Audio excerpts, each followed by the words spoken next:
High বন্ধুরা, তোমরা সবাই কেমন আছো? আশা করি সবাই খুব ভালো আছো আর আমিও ভালো আছি। তো দেখো, এখানে আমি রান্না বসিয়ে দিয়েছি। এখানে ভাত হচ্ছে আর এখানে মশলা করা আছে। এখানে পনির কেটে নিয়েছি আমি, আর এখানে ঝিঙে আর আলু কাটা আছে। তো আজকে আমার একদম সিম্পল মেনু, আজকে নিরামিষ। ঝিঙে আলু পনির দিয়ে তরকারি হবে, পনির দিয়ে ঝিঙে আলু দিয়ে তরকারি আর ভাত।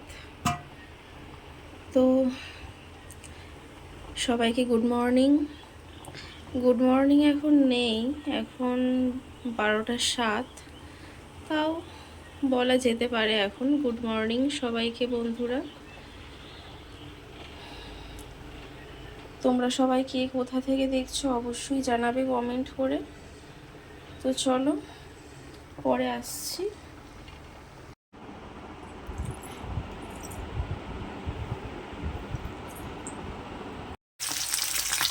তো বন্ধুরা দেখো, আমি পনিরগুলো তেলে ছেড়ে দিয়েছি, ভাজা হচ্ছে এখন পনিরগুলো।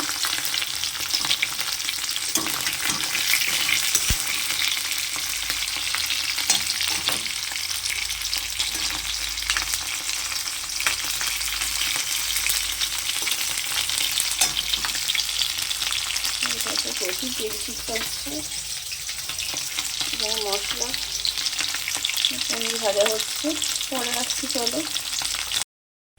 তো বন্ধুরা দেখো, এখানে পনিরগুলো আমি ভেজে তুলে নিয়েছি আর এখানে আলু ঝিঙে ভাজা হচ্ছে। হালকা একটু সামান্য ভেজে নেব, জিরে 5 ফোড়ন শুকনো লঙ্কা তেজপাতা দিয়ে ভাজছি, দিয়ে তারপরে হালকা ভেজে নিয়ে এখানে মশলাটা দিয়ে দেবো। মশলা টমেটো সব দিয়ে দেবো, আদা জিরে হলুদ, এগুলোই আমার মশলা।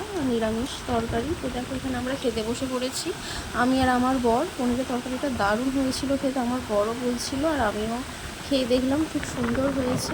তো আমার ভিডিওটা যদি ভালো লেগে থাকে বন্ধুরা, তো অবশ্যই লাইক কমেন্ট আর শেয়ার করে দিবে, আর অবশ্যই সাবস্ক্রাইব করে দেবে আমার চ্যানেলটাকে। তো তোমাদের সবাইকে টাটা, বাই।